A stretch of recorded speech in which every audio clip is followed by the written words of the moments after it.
Hi guys, I just thought while I was at it I would do another review of something that's gone a bit viral in the last year, and that's the Dermacol foundation, the studio one, film and studio something in another language.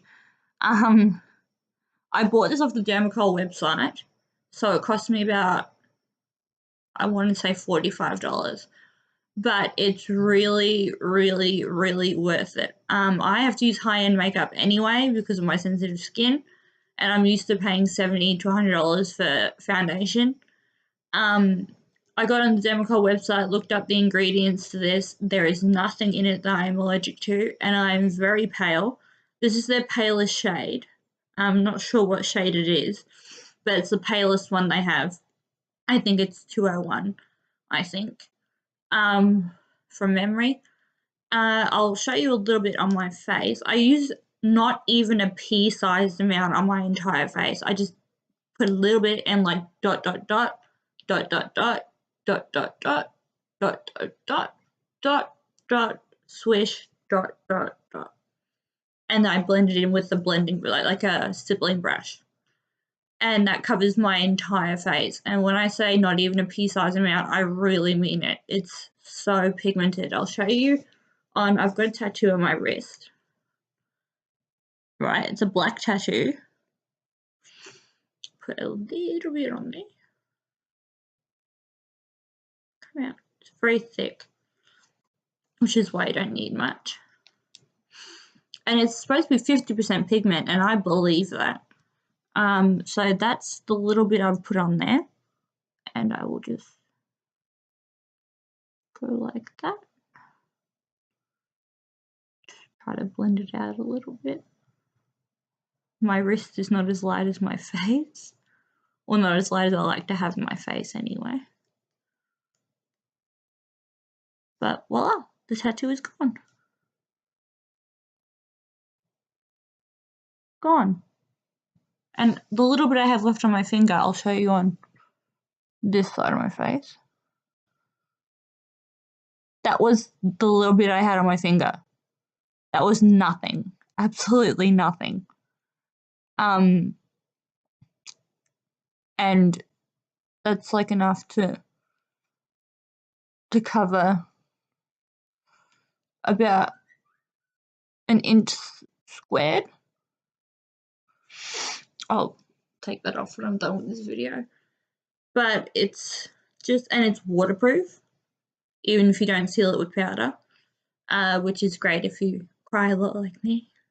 I'm a sook.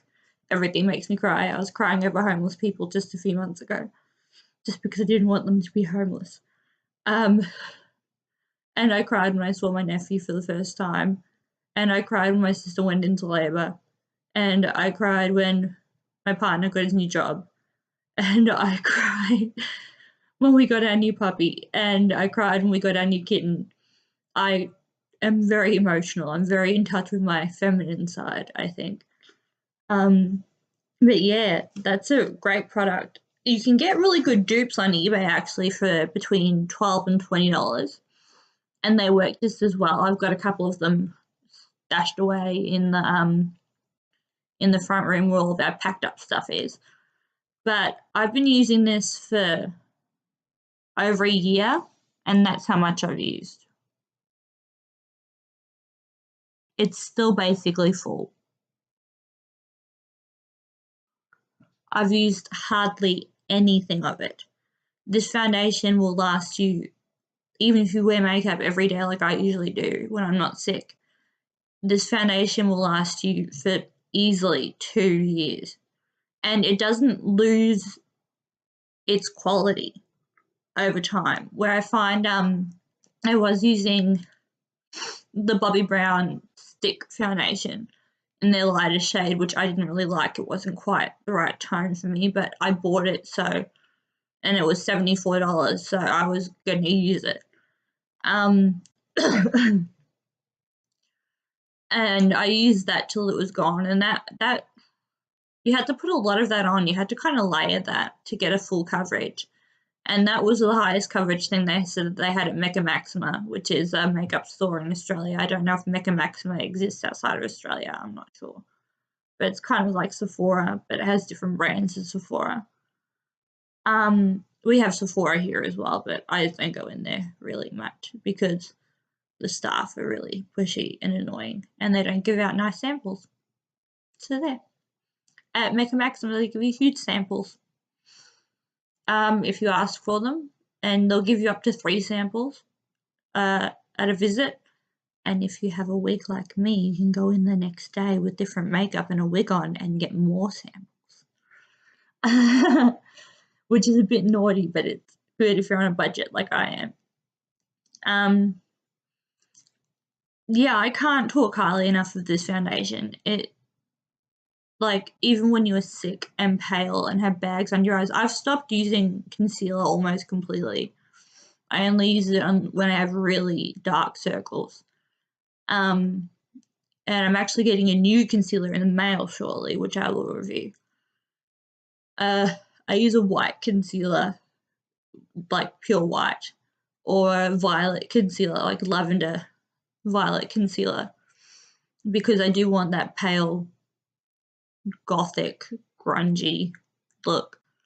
I do like looking half dead. If you look at my Facebook, you will be able to see that. My Facebook is just Facebook/JessLikesNerds. Feel free to add me, feel free to chat with me, feel free to ask me questions about Wicca, about makeup, about wigs, about hair, about bleaching, about anything. I'm always there to help. And I don't mind talking, so don't feel like I'm inaccessible. I'm accessible. But yeah, it's a great foundation, and for the money, like, it's just so good. They have a primer too now, which I really want to try, but I just ordered another primer, which will come in the mail soon. And it was only like $3, and it's got nothing that I'm allergic to in it. So that's a pore minimizing primer. It's a clear primer. But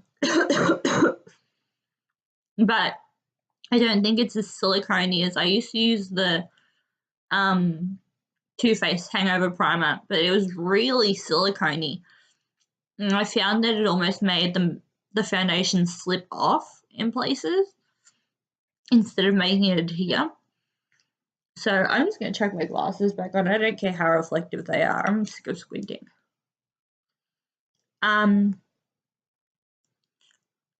yeah, it's a great product. It's really good to try. They have a pretty wide shade range. If you go onto eBay and do get a dupe, just look for the reviews. You'll see if there's good reviews of the product or not. And if there are good reviews, it's most likely a pretty good dupe. Just be wary that the dupes might have different ingredients in them to the actual Dermacol. So if you do have sensitive skin, just do a patch test behind your ear or something first before you put on your whole face or on your neck or anything. But you should do that with any new makeup anyway, especially if you have sensitive skin. And having pale, sensitive skin, it's just a very small market aimed at us. I have tried the Kat Von D foundation, which I liked, but within about half an hour of putting it on, because I didn't do a patch test, because I thought, oh, Kat Von D is vegan, cruelty-free, blah, blah, all natural, whatever. I didn't check the ingredients, and I didn't do a patch test, and within half an hour of putting it on, I was covered, my face and neck and chest were covered in hives and rash. And I haven't really heard of that happening to anyone else, so I don't think it's a big issue. I just have particularly sensitive skin on my face and neck and chest. But yeah, that's another one to go for. Kat Von D does an actual white foundation, which is a bit hard to get your hands on unless you go on eBay, in Australia anyway, or you can go into Sephora and get it. Because Sephora here stocks Kat Von D products, but the white, they don't always have the white one. her lighter shade is almost light enough for me. I know in the sunlight I don't appear completely. Father-in-law is knocking on the window. I know in the sunlight I don't completely see how pale I am, but I am very pale, so yeah, this is a good one to go for. Definitely give it a try.